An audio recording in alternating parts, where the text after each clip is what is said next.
ਸਾਹਿਬ ਜਿਹੜੇ ਬੇਓਲਾ ਜੋੜੇ ਹਨ ਉਹ IVF ਵਿਧੀ ਦਾ ਲਾਭ ਕਿਸ ਤਰ੍ਹਾਂ ਲੈ ਸਕਦੇ ਹਨ? ਸਾਡੇ ਜੇ 100 ਮਰੀਜ਼ ਆਣ ਜਿਨ੍ਹਾਂ ਨੂੰ ਕਿ ਸੰਤਾਨ ਸੁਖ ਦੀ ਪ੍ਰਾਪਤੀ ਨਹੀਂ ਹੋਈ ਆ, ਉਹਨਾਂ ਦੇ ਬੱਚਾ ਨਹੀਂ ਠਹਿਰ ਰਿਹਾ, ਤੇ ਜਦੋਂ ਸਾਡੇ ਕੋਲ ਆਉਂਦੇ ਆ ਤੇ ਮੈਂ ਜਿਸ ਨਾਲ ਹੁਣੇ ਹੀ ਦੱਸਿਆ ਕਿ 60 ਤੋਂ 70% ਮਰੀਜ਼ਾਂ ਦਾ ਇਲਾਜ ਸਧਾਰਨ ਵਿਧੀ IUI ਨਾਲ ਹੋ ਜਾਂਦਾ ਹੈ। ਲੇਕਿਨ 30 ਤੋਂ 40% ਇਦਾਂ ਦੇ ਮਰੀਜ਼ ਆ ਜਿੱਥੇ ਕਿ ਟਿਊਬਾਂ ਬੰਦੇ ਆ। IVF ਦੇ ਉੱਤੇ ਅਸੀਂ ਉਹ ਪੇਸ਼ੈਂਟਸ ਨੂੰ ਲੈ ਕੇ ਜਾਈਦਾ ਹੈ ਜਿੱਥੇ ਕਿ ਟਿਊਬਾਂ ਬੰਦ ਆ, ਅੰਡੇ ਨਹੀਂ ਬਣ ਰਹੇ, ਸ਼ੁਕਰਾਣੂ ਦੀ ਮਾਤਰਾ ਘੱਟ ਆ, ਪੋਲੀਸਿਸਟਿਕ ਓਵਰੀਜ਼ ਆ, ਜਾਂ ਉਹ ਮਰੀਜ਼ ਜਿੱਥੇ ਕਿ 5-6 ਵਾਰੀ IUI ਵਿਧੀ ਰਾਹੀਂ ਟਰਾਈ ਕੀਤਾ ਬੱਚਾ ਨਹੀਂ ਠਹਿਰਿਆ, ਉਹਨਾਂ ਨੂੰ ਅਸੀਂ IVF ਵਿਧੀ ਤੇ ਲੈ ਕੇ ਜਾਈਦਾ।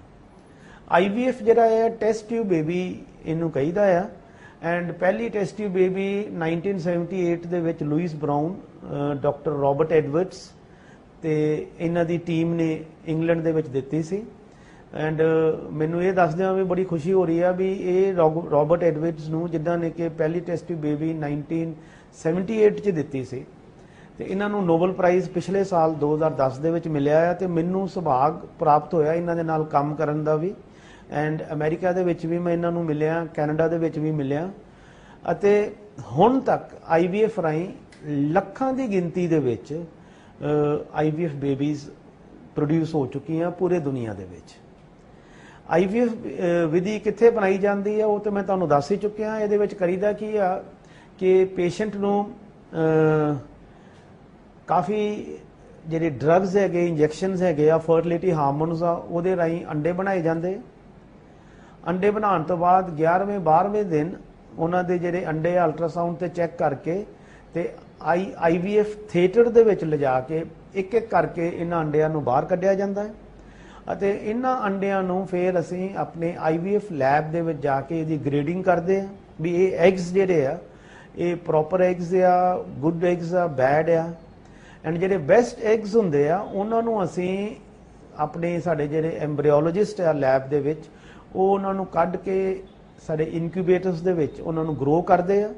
ਅਤੇ ਨਾਲ ਹੀ ਉਸ ਪੇਸ਼ੈਂਟ ਦੇ ਜਿਹੜੇ ਹਸਬੈਂਡ ਆ ਉਹਦੇ ਸਪਰਮਸ ਲੈ ਕੇ ਜਿਹੜੇ ਬੈਸਟ ਕੁਆਲਿਟੀ ਸਪਰਮਸ ਆ ਉਹਨਾਂ ਨੂੰ ਵਾਸ਼ ਕਰਕੇ ਉਹਨਾਂ ਨੂੰ ਹੋਰ ਐਕਟਿਵ ਕਰਕੇ ਉਹਨਾਂ ਸਪਰਮਸ ਨੂੰ ਇਹਨਾਂ ਐਗਸ ਦੇ ਕੋਲ ਛੱਡਿਆ ਜਾਂਦਾ ਹੈ। ਇਹ ਐਗਸ ਜਦੋਂ ਸਪਰਮ ਦੇ ਨਾਲ ਫਰਟੀਲਾਈਜ਼ ਹੋ ਜਾਂਦੇ ਆ ਤੇ ਇਹਨਾਂ ਨੂੰ ਫਰਟੀਲਾਈਜੇਸ਼ਨ ਤੋਂ ਬਾਅਦ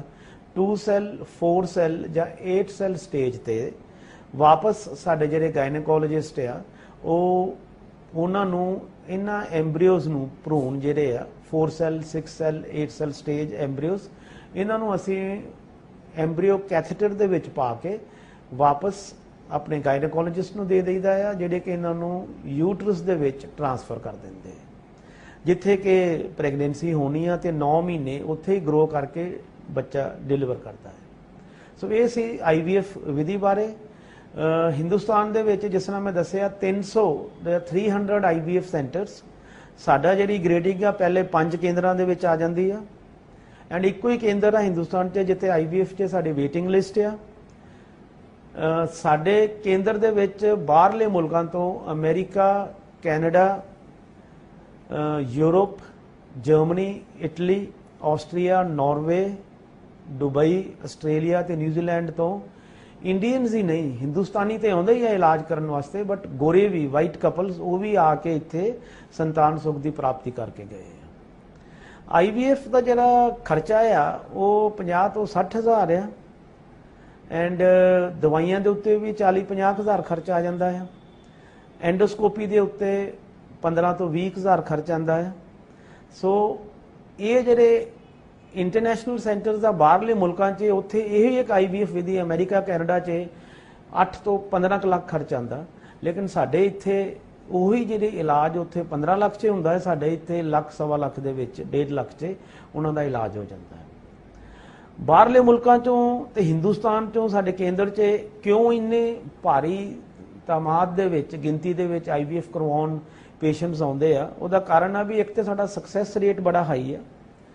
ਦੂਸਰਾ pregnancy rate is more than 40 to 50% ਉਹ ਮਰੀਜ਼ਾਂ ਦੇ ਵਿੱਚ ਜਿੱਥੇ ਕਿ ਉਹਨਾਂ ਦੇ ਆਪਣੇ ਅੰਡਿਆਂ ਦਾ ਇਸਤੇਮਾਲ ਹੁੰਦਾ ਹੈ।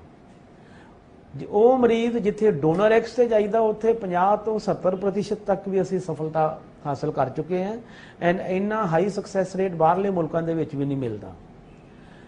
ਉਹ ਮਰੀਜ਼ ਜਿਨ੍ਹਾਂ ਨੂੰ ਡੋਨਰ ਐਗਸ ਦੀ ਲੋੜ ਪੈਂਦੀ ਆ,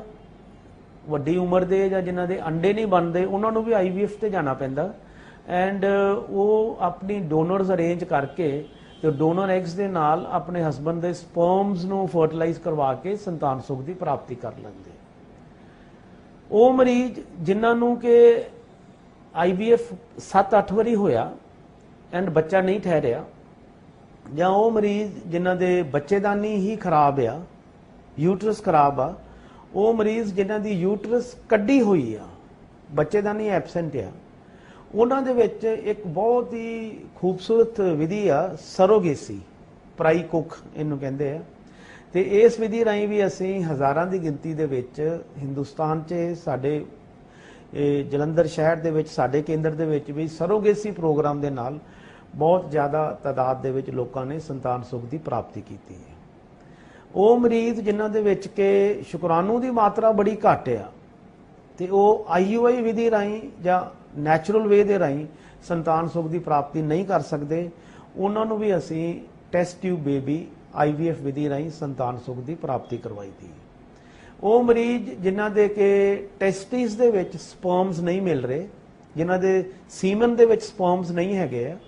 ਉਹਨਾਂ ਨੂੰ ਅਸੀਂ ਏਜੂ ਸਪਰਮਿਕ ਮੇਲਸ, ਸ਼ੁਕਰਾਣੂ ਦੀ ਮਾਤਰਾ ਹੀ ਨਿਲ ਆ, ਉਹਨਾਂ ਨੂੰ ਅਸੀਂ ਉਹਨਾਂ ਦੇ ਟੈਸਟਿਸ 'ਚ ਨੀਡਲ ਪਾ ਕੇ ਸਪਰਮ ਕੱਢ ਲਈਦੇ ਆ। ਜੇ ਸਾਨੂੰ ਟੈਸਟਿਸ 'ਚੋਂ ਸਪਰਮਸ ਮਿਲ ਜਾਣ ਤੇ ਫਿਰ ਟੀਜ਼ਾ ਵਿਧੀ ਰਾਹੀਂ, ਟੈਸਟੀਕੂਲਰ ਸਪਰਮ ਐਸਪੀਰੇਸ਼ਨ, ਇਸ ਵਿਧੀ ਰਾਹੀਂ ਅਸੀਂ ਟੈਸਟਿਸ 'ਚੋਂ ਸਪਰਮਸ ਹਸਬੰਡ ਦੇ ਕੱਢ ਕੇ ਉਹਦੇ ਵਾਈਫ ਦੇ ਅੰਡਿਆਂ ਦੇ ਨਾਲ ਫਰਟੀਲਾਈਜ਼ ਕਰਕੇ IVF ਵਿਧੀ ਰਾਹੀਂ ਅਸੀਂ ਉਹਨੂੰ ਸੰਤਾਨ ਸੁਖ ਦੀ ਪ੍ਰਾਪਤੀ ਕਰਵਾਈ ਦੀ। ਉਹ ਪੇਸ਼ੈਂਟਸ ਜਿਨ੍ਹਾਂ ਦੇ ਕਿ ਸ਼ੁਕਰਾਣੂ ਨਿਲ ਆ, ਸਪਰਮ ਕਾਊਂਟ ਨਿਲ ਆ, ਟੈਸਟਿਸ 'ਚ ਨੀਡਲ ਪਾ ਕੇ ਦੇਖਿਆ ਉੱਥੇ ਵੀ ਸਪਰਮਸ ਨਹੀਂ ਮਿਲੇ, ਉਹਨਾਂ ਨੂੰ ਅਸੀਂ ਡੋਨਰ ਸਪਰਮ ਪ੍ਰੋਗਰਾਮ ਦੇ ਵਿੱਚ ਲੈ ਕੇ ਜਾਈਦਾ ਹੈ। ਡੋਨਰ ਸਪਰਮ ਪ੍ਰੋਗਰਾਮ ਦੇ ਵਿੱਚ ਸਾਨੂੰ ਬੈਂਕ ਤੋਂ ਬਾਹਰੋਂ ਸਪਰਮ, ਡੋਨਰ ਸਪਰਮਸ ਦੀ ਲੋੜ ਪੈਂਦੀ ਆ ਤੇ ਅਸੀਂ ਇਹ ਜ਼ਰੂਰ ਖਿਆਲ ਰੱਖੀਦਾ ਵੀ ਡੋਨਰ ਉਹੀ ਚੂਜ਼ ਕਰੀਏ ਜਿਹਦਾ ਸਕਿਨ ਕਲਰ, ਹੇਅਰ ਕਲਰ, ਆਈ ਕਲਰ ਤੇ ਬਲੱਡ ਗਰੁੱਪ ਰਿਸੀਪੀਐਂਟ ਜਿੰਨੇ ਕਿ ਸ਼ੁਕਰਾਣੂ ਸਪਰਮਸ ਦਾਨ ਲੈਣੇ ਆ ਉਹਦੇ ਨਾਲ ਮੈਚ ਕਰ ਜਾਵੇ। ਦਰਸ਼ਕੋ ਹੁਣ ਮੈਨੂੰ ਦਿਓ ਇਜਾਜ਼ਤ, ਧੰਨਵਾਦ।